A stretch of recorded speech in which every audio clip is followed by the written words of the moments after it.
તો અમારા ખેતરમાં જો લાગી ગઈ છે આગ. એ તો તમને લાગી ખબર નથી. Welcome to my new blog. તો જો વાતાવરણ તો વાદળથી ભરાઈ ગયું અને આપણે હેડે છે ને તો બ્લોગમાં બન્યા રહેજો. એન્ડ સુધી બતાવશું કચેલી શેગો વેણી.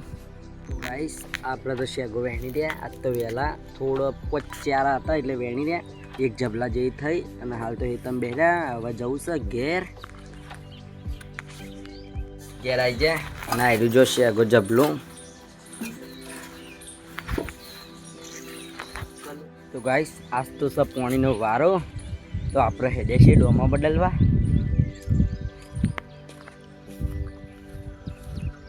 તો હોય તો કમ્પ્લીટ ડોમું છે. આગળ એક ડોમું એરી બદલવાનું અને લસકાનો ખોલવાનો વાસેલો આમ પાણી આપણે વાળવાનું. એટલે બ્લોગમાં બધું બતાવ્યું પણ જોઈએ પાણીનો કેવું મેળાવ. ચમકાવ દર રંબા જા થાય તો એટલે કોઈ નક્કી ના કહેવાય. તો ગાઈસ ભેંસો પણ સમય થઈ ગયો આપણે તો ભેંસો પહીએ છીએ.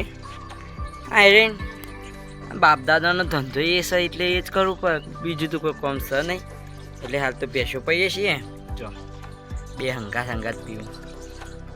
ગાઈસ આપણે નહીં બેન ફ્રેશ થઈ જાય અને જવા બેસી જઈએ. તો જો જવામાં બટાકાનું શાક, છાશ અને ઘઉંનો રોટલો. તો હવે આપણે જમી લઈએ. ગાઈસ આપણે આવી જાય ખેતરમાં. હાલ તો તમને ખબર પાણી ચાલુ ને એટલે ચંદન પાણી વેરવા. તો હવે ચંદન પાણી વેરી દઈએ ફટાફટ. જો ગાઈસ પાણી પડી રહે ચંદન બતાવી કે દઉં તમને. એક આ પાણી પાયું અને ગાઈસ આજે પાણી પાતા તાણે ખબર પડી કે આટલું એક બીજું ચંદન જો ઓબાને હાથ પડી દીધું. આમ મોટા ચંદન આ મોટા ઓબાને પડી દીધું પાણી. આ ચંદન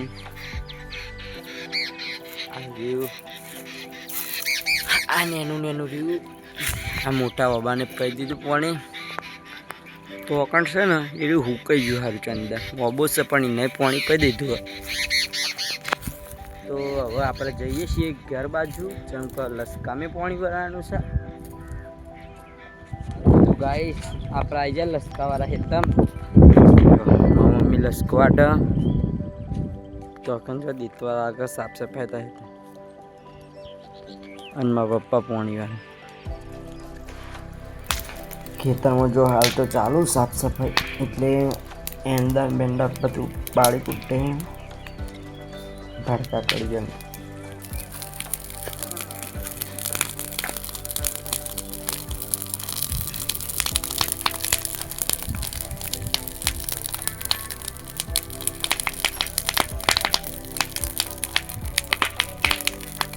આખા ખેતરના એંડા બારવાના. આવા ફલ આપણે જ્યારે આ તો સમોસો જો આ ગયો સમોસો. તો સમોસો ખાઈ લઈએ આપણે. નેના થઈ જશે આમ.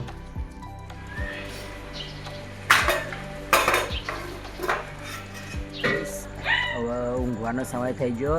એના પહેલાં એક ખુશખબરી કે આપણે યુટ્યુબની ચેનલ પર 1000 સબસ્ક્રાઈબ પૂરા થઈ જાય. તો થેન્ક યુ સો મચ. તમારો આભાર. મારે મતલબ 1000 સબસ્ક્રાઈબ પૂરા કરવા માટે. આજનો વ્લોગ આટલા ખતમ કરે છે. વ્લોગ મને લાઈક કરો, શેર કરો. ચેનલ પર નવા સબસ્ક્રાઈબ કરો, કોમેન્ટ કરવાનું તો ભૂલતા જ નહીં. જય માતાજી, બાય બાય.